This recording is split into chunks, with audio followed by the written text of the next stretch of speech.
झारखंड नवनिर्माण संकल्प सभा की ज़रूरत क्यों पेश आई? देखिए, आज जो वर्तमान में झारखंड के युवाओं की स्थिति है, निश्चित रूप से झारखंड की वर्तमान सरकार ने यहाँ के युवाओं को के सपनों को रौंदने का काम किए, सपनों को बेचने का काम किए। और सरकार का ही उसी के वादा की बात कर लेना, तो सरकार ने 2022 में युवा वर्ष में ये नियुक्ति वर्ष मनाया। नियुक्ति वर्ष में था कि 5 लाख लोगों को नियुक्ति देंगे। सरकार बताए कि कितने लोगों को नियुक्ति देने का काम किए। सरकार का ही घोषणा था कि प्रत्येक वर्ष हम 5-5 लाख लोगों का नौकरी देंगे। अब 5 साल तो होने चला, 5 साल में 25 लाख लोगों को नौकरी देना था। सरकार ही बताए कि अभी तक कितने लोगों को नौकरी दी है। तो इसके साथ ही देखें कि अभी उत्पाद सिपाही की बहाली हो रही है।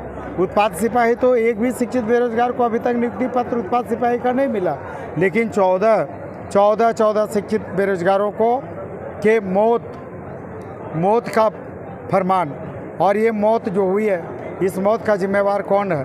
तो सरकार नियुक्ति पत्र बांटने की जगह पर मौत बांट रही है। तो यही वर्तमान सरकार का उपलब्धि है।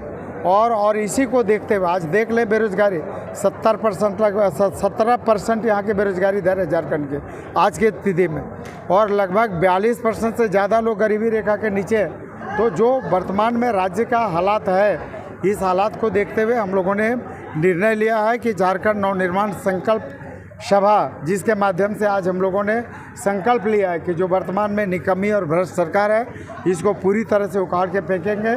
और एनडीए के नेतृत्व में आगामी विधानसभा चुनाव में फिर से एनडीए के नेतृत्व में झारखंड के सर्वांगीण विकास करने वाले, यहाँ के युवाओं के हितों को ध्यान में रखने वाले, झारखंडी हितों से संबंधित विषयों को लेकर अग्रसर होने वाले झारखंड का सरकार बनाने का काम करें। महिला समान योजना लेकर के मुख्यमंत्री की महिला बहुत खुश है और उसी के लेकर नैया पार करना चाहते हैं। देखिए, हम लोगों तो मुख्यमंत्री जी का ठीक है, महिला समान योजना लाए, लेकिन इस योजना का आप देखेंगे तो राजनीतिक इस्तेमाल कर रहे हैं। ये योजना माननीय चंपैदा का लाया हुआ था। चंपैदा धन्यवाद के पात्र है कि महिलाओं को सम्मान देने के लिए अच्छा योजना लाया। और जो चंपा जी ने जो योजना लाया था, वो योजना का नाम था झारखंड मुख्यमंत्री मई कुई प्रोत्साहन स्वावलंबन प्रोत्साहन योजना, अर्थात झारखंड मुख्यमंत्री बहन बेटी प्रोत्साहन स्वावलंबन योजना नाम था। इस मुख्यमंत्री ने, वर्तमान मुख्यमंत्री ने उसको भी बदलने का काम किया, और इसने राजनीतिकरण इसका नाम दिया। इसका नामकरण रखा है जेएमएम,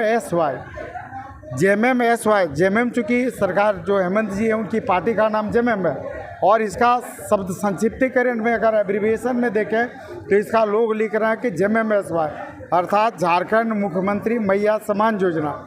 अब मुख्यमंत्री जी से ही मेरा सवाल है कि यहाँ के बबुआओं ने कौन सा पाप किया है? क्या आप मैयाओं को सम्मान दे रहे हैं, बबुआओं को क्यों सम्मान नहीं दे रहे हैं? तो झारखंड में भी लाखों बबुआ हैं, आप उनको भी सम्मान दें। और आप लोगों ने मुख्यमंत्री जी ने यहाँ के बबुआओं के सम्मान के लिए कहा था कि अगर हम यहाँ के लोगों को नौकरी नहीं देंगे, शिक्षित बेरोजगारों को अगर हम नौकरी नहीं देंगे तो 5,000 और 7,000 बेरोजगारी भत्ता देने का काम करेंगे। तो एक तो आपने जो वादा किया उसको भी पूरा नहीं किया। जब आप वादा पूरा नहीं किए तो कम से कम मैया की तरह आप यहाँ के बबुआओं को भी सम्मान देने का काम करें, उन्हें भी 1,000 रुपया देने का काम करें। जहाँ तक मैया की बात है, तो जो नवजात बच्ची है वो भी मैया है, जो 1 वर्ष की बच्ची है वो भी मैया है, 18 वर्ष के नीचे की जो है वो भी मैया है। तो सिर्फ 18 वर्ष से ऊपर की मैयाओं को मुख्यमंत्री जी क्यों सम्मानित करते हैं? मुख्यमंत्री ज़्यादा बेहतर होगा पूरे सहृदयता का परिचय देते हुए जितनी झारखंड में मैया है, चाहे नवजात बच्ची से लेके जितनी भी यहाँ पर मैया है, सारे मैयाओं को सम्मान देने का काम करें, और मैया और बबुआओं के बीच में भेदभाव नहीं करें, सामाजिक समरसता लावें, और मैया सम्मान योजना के तर्ज पर बबुआ सम्मान योजना भी मुख्यमंत्री जी लाने का काम करें। विधायक जी, जो योजना लाई गई है, ये क्या चुनावी लाभ लेने के लिए है खाली? बिल्कुल। जब मुख्यमंत्री जी अपने 400 जो वर्तमान सरकार और इस सरकार में जो शामिल दल है, झारखंड मुक्ति मोर्चा, कांग्रेस और आरजेडी, इनका चुनावी घोषणा पत्र में देखा 410 इन लोगों ने चुनावी घोषणा पत्र में घोषणा किया था। अब बतावे ना तीनों दल मिलके कि कितने घोषणा जमीन पर उतरी है। इनका 1932 खतियान आधारित स्थानीय दी टाई पीस, यहाँ के ओबीसी को पहले कैबिनेट में 27% आरक्षण देना, इनके अंतिम कैबिनेट होने जा रहा। आज तक यहाँ के पिछड़ों को 27% आरक्षण नहीं मिला। मुख्यमंत्री जी चिल्ला चिल्ला के विधानसभा के अंदर, सदन के अंदर बोले थे कि हम विस्थापन आयोग लाएंगे। आज तक विस्थापन आयोग नहीं आया। स्थानीय नीति की वही हाल, नियोजन नीति के वही हाल, विस्थापन नीति की वही हाल। आज तक जातीय जनगणना करने के लिए चिल्ला चिल्ला कर बोल रहे थे, आज तक जातीय जनगणना नहीं हुआ। तो वर्तमान सरकार बयानवीर, ये बयान करने में, भाषण देने में, आश्वासन देने में पूरी तरह से ये वीर बहादुर का काम करती है। उत्पाद विभाग के दौड़ में जो मौतें हुई अभ्यर्थियों की, उस पर हेमंत सोरेन मुख्यमंत्री झारखंड के, जितने विधायक ये कहते हैं कोरोना का टीका जो लगा था उसके कारण मौत हुई, क्या कहेंगे इस पर? देखिए, ये तो एक वही होता है ना कि धूल अपने चेहरे पर होती है और आईना लोग पूछते रहता है, वही है। आप अपनी गलती नहीं देख रहे हैं। आप किस समय दौड़ा रहे हैं अभ्यर्थियों को, ये आप देखें। दौड़ने का समय क्या है और पहले दौड़ने का जो मापदंड था वो क्या था। पहले 5 किलोमीटर था, अभी आपको बढ़ा के उसको आप 10 किलोमीटर कर दिए। दूसरा है कि आप समय क्या है दौड़ाने का, मॉर्निंग आवर में दौड़ाना है, आप डे आवर में दौड़ा रहे हैं। तो अपनी गलती वर्तमान सरकार नहीं देख रही। तो 14 जो लोगों की मौत हुई है, सबसे पहले तो मैं उन सभी 14 जिनकी मौत हुई उनके प्रति श्रद्धापुष्प अर्पित करते, श्रद्धांजलि अर्पित करता हूँ। और सरकार को मौत की जिम्मेवारी लेनी। ये 14 जो शिक्षित बेरोजगार की मौत हुई है, इसके जिम्मेदार कौन है? इसके जिम्मेवार वर्तमान सरकार है, वर्तमान सरकार ही है। और दूसरा, ये जो सरकार कहती है कि कोरोना के टीका से हुआ है, तो क्या कोरोना 14 ही व्यक्ति ये कोरोना का टीका लगाए थे? और जो लाखों की संख्या में जो उत्पाद सिपाही में दौड़े, तो क्या उन पर कोरोना का टीका का प्रभाव, उनका कोरोना का प्रभाव उन पर नहीं था? सिर्फ 14 व्यक्ति पर ही कोरोना का टीका था क्या? सिर्फ 14 व्यक्ति ही कोरोना का टीका लिए थे क्या? बिल्कुल, ये सरकार की लापरवाही है और सरकार अपनी लापरवाही छिपाने के लिए कोरोना के टीका पर अपना दोष मोड़ रही है। विधायक जी, इसी मैदान में मुख्यमंत्री ने शिक्षकों को नियुक्ति पत्र बांटा है, जिस मैदान में आप लोग ये कार्यक्रम कर रहे हैं बेरोजगारी को लेकर। तो इसी मैदान में मुख्यमंत्री ने शिक्षकों को नियुक्ति पत्र बांटा है इसी का।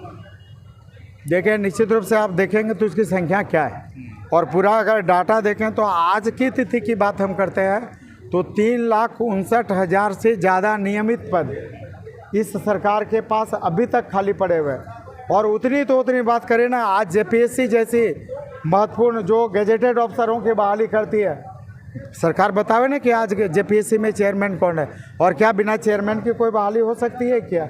आज जेएसएससी का क्या स्थिति है? जेएसएससी का स्थिति देख ले, जेपीएससी का स्थिति देख ले, सूचना आयोग का स्थिति, जो संवैधानिक आयोग और जो बोर्ड है वर्तमान में, वो सरकार वहाँ अध्यक्ष और सदस्य तक की बहाली नहीं कर पाई। इतनी निकम्मी ये सरकार है। कि जयराम को आपने एक बार चुनौती दिया है, उन्होंने, उनकी तरफ से बयान आया था कि अगर दूसरी बार चुनौती देंगे तो गोमिया से लड़ने एकदम आ ही जाएंगे। हर व्यक्ति का स्वागत है, उनका भी स्वागत है। प्रजातंत्र और लोकतंत्र है, प्रजातंत्र लोकतंत्र में हर व्यक्ति को चुनाव लड़ने का अधिकार है। गोमिया विधानसभा में जिनको चुनाव लड़ना है आवे, चुनाव लड़े। गोमिया विधानसभा क्षेत्र की जनता ठान चुकी है कि डॉक्टर लंबोदर महतो को, जिन्होंने गोमिया विधानसभा का आज़ादी के 78 वर्षों में जितने काम नहीं हुए उतने काम करने का काम किया। आज 10,000 करोड़ की योजनाएं जो गोमिया विधानसभा में चल रही है, तो पैसा नहीं है, हमने काम किया है। और आज भी 10 बजे से रात 2 बजे तक जनता के बीच रहता है, जनता की सेवा करता है, और विकास को लेकर हम कटिबद्ध हैं, प्रतिबद्ध हैं।